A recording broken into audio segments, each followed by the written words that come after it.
Assalamualaikum warahmatullahi wabarakatuh. Perkenalkan, saya Dr. Budianti, spesialis paru konsultan, staf pengajar bagian pulmonologi dan kedokteran respirasi Fakultas Kedokteran Universitas Syah Kuala. Pada kesempatan ini, saya akan menjelaskan tentang keterampilan pemeriksaan fisik sistem respirasi. Baik Pak, berdasarkan keluhan yang Bapak sampaikan tadi, saya perlu melakukan pemeriksaan terhadap organ-organ pernafasan Bapak. Pemeriksaan ini tidak sakit dan tidak invasif, namun apabila selama pemeriksaan ada perasaan yang tidak nyaman atau sakit, Bapak boleh memberitahukan kepada saya. Apakah Bapak bersedia? Bersedia, dokter.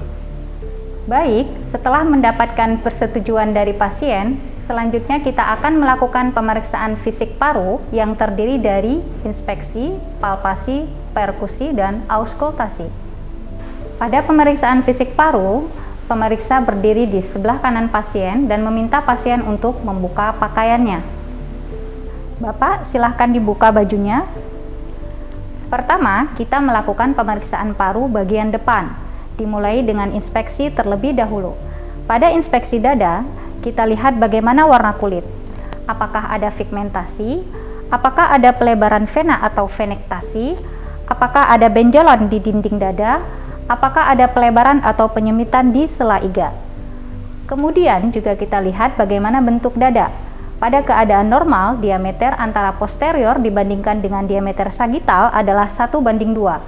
Pada kelainan paru seperti emphysematus lung, diameter ini bisa menjadi 1:1 yang biasanya kita sebut dengan dada tong atau barrel chest.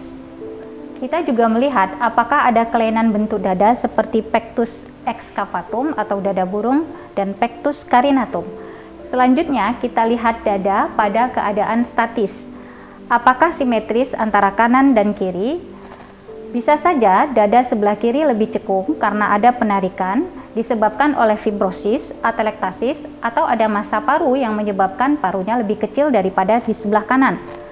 Atau sebaliknya, dada kiri lebih cembung, misalkan pada pneumotoraks, atau ada efusi pleural masif di sebelah kiri. Kita juga melihat pada keadaan dinamis pada waktu dinding dada bergerak. Bagaimana pernafasannya? Apakah pernafasan torakal, yaitu yang bergerak hanya dinding dada saja, atau pernafasan abdominal, yang bergerak hanya perut saja, atau kombinasi keduanya, torako-abdominal. Artinya, toraks lebih dominan daripada abdomen. Kita lihat apakah pada saat bernafas, dada kanan dan kiri bergerak sama. Jika ada, kita sebut pergerakannya simetris pada keadaan dinamis. Selanjutnya, dilihat juga ictus cordis. Yang terakhir, perhatikan jari-jari tangan pasien. Apakah terdapat cyanosis atau clubbing finger? Bila ditemukan kelainan ini, maka kemungkinan pasien memiliki gangguan pada sistem respirasi atau kardiovaskuler. Kemudian dilanjutkan dengan palpasi. Pemeriksaan ini dilakukan dengan meraba seluruh permukaan dinding dada. Kita tentukan apakah ada kelainan seperti benjolan. Kalau ada benjolan, tentukan bagaimana konsistensinya, ada nyeri atau tidak. Kemudian bagaimana sela iga? Apakah ada pelebaran atau penyempitan?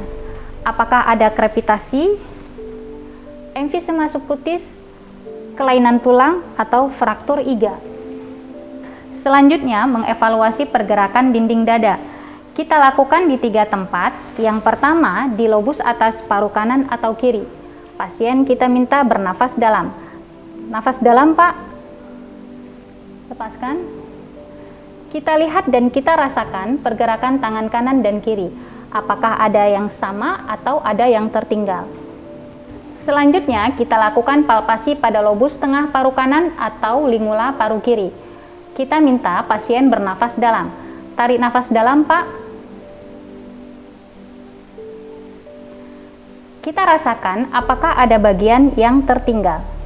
Kemudian kita raba paru bagian bawah kanan dan kiri dengan meletakkan telapak tangan pada bagian dada samping kanan dan kiri. Kalau ada bagian yang tertinggal, berarti pada bagian tersebut terdapat kelainan seperti fibrosis, atelektasis, atau massa paru. Jadi, pada pemeriksaan palpasi ini kita meraba pergerakan, kemudian kita mengkonfirmasi apa yang kita lihat pada waktu melakukan inspeksi di awal tadi. Selanjutnya, melakukan fremitus, getaran suara yang terjadi dan teraba di dinding dada. Pada waktu kita meraba fremitus, kita harus memastikan lagi. Kenapa? Karena rasa raba di telapak tangan kita pada kanan dan kiri tidak sama. Oleh sebab itu, kita perlu lakukan konfirmasi. Pada waktu melakukan fremitus, kita lakukan juga di 3 tempat. Yang pertama, pada paru bagian atas, pasien diminta mengucapkan kata 77. 77. Dan kita rasakan getaran suara di telapak tangan kita. Diulangi, Pak. 77. Setelah kita yakin perabaan fremitus, maka kita lakukan konfirmasi, yaitu dengan meletakkan tangan pada tempat tangan sebelumnya. Diulangi, Pak. 77. Sekali lagi. 77. Kemudian di bagian tengah, pasien diminta mengucapkan 77. 77. Dilakukan konfirmasi. 77. Kemudian di bagian bawah, 77. lakukan konfirmasi. 77. Pemeriksaan selanjutnya adalah melakukan perkusi. Daerah paru yang paling atas disebut sebagai apex. Kita mulai perkusi dari daerah apex, yaitu daerah di atas klavikula. Kita melakukan perkusi membandingkan antara kiri dan kanan secara berurutan. Perkusi dilakukan mulai dari apex kanan dan kiri di sela iga. Ini adalah bunyi sonor. Kita melakukan perkusi secara keseluruhan.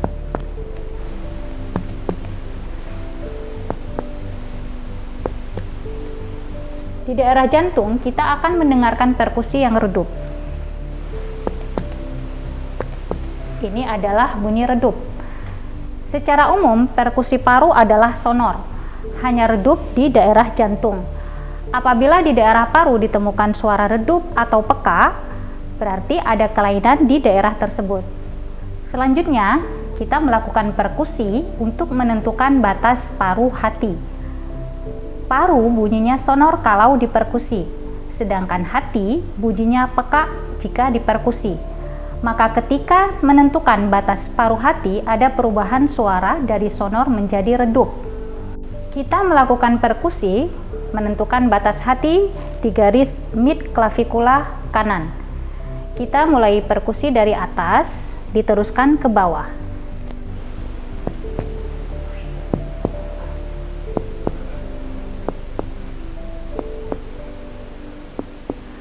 Dicari perbedaan suara dari sonor menjadi redup.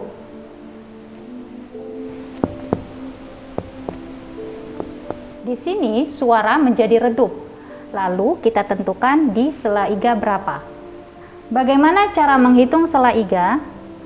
Kita lihat daerah madibrium sterni setara dengan sela iga 2. Kemudian dihitung sela iga 3, sela iga 4. Biasanya pada laki-laki papila mame ada di sela iga 4, sela iga 5, sela iga 6. Jadi pada palpasi ini batas paru hati ada di sela iga 6. Biasanya batas paru hati terletak di sela iga 5 atau sela iga 6.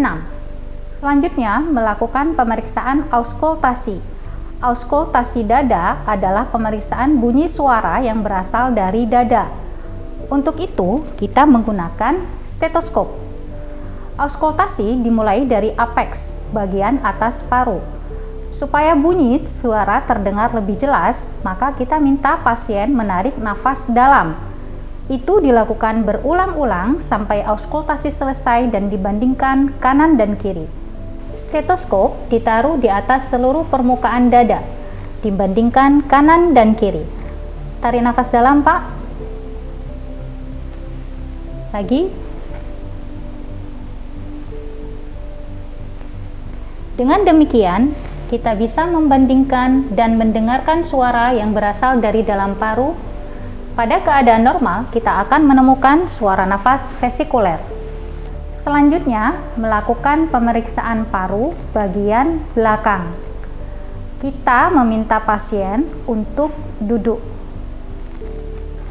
Bapak silahkan duduk, bajunya dibuka dan menghadap ke sana. Dimulai dari pemeriksaan inspeksi, kita lihat apakah ada kelainan pada paru bagian belakang atau punggung pasien. Apakah ada skoliosis atau kifosis, apakah ada benjolan atau kelainan lainnya. Selanjutnya, melakukan pemeriksaan palpasi. Kita meraba paru bagian belakang, dimulai dengan perabaan umum, untuk melihat apakah ada benjolan, apakah ada krepitasi, atau emfisema subkutis. Selanjutnya, kita lakukan pemeriksaan fremitus. Dimulai dari bagian atas paru, pasien diminta mengucapkan 77. 77. Lakukan konfirmasi. 77.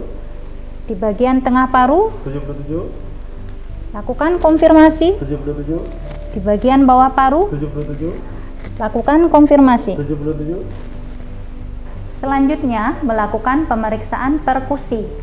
Pasien diminta untuk menyilangkan tangannya supaya skapula lebih terbuka.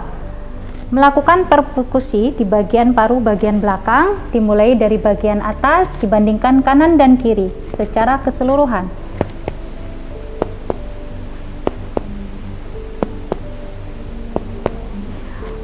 Pada keadaan normal, kita akan menemukan suara sonor. Bagian terakhir dari pemeriksaan paru belakang adalah auskultasi. Kita dengarkan bunyi napas pasien. Pasien diminta bernafas dalam. Lakukan auskultasi di antara skapula. Tarik nafas dalam, Pak. Dibandingkan kanan dan kiri secara keseluruhan.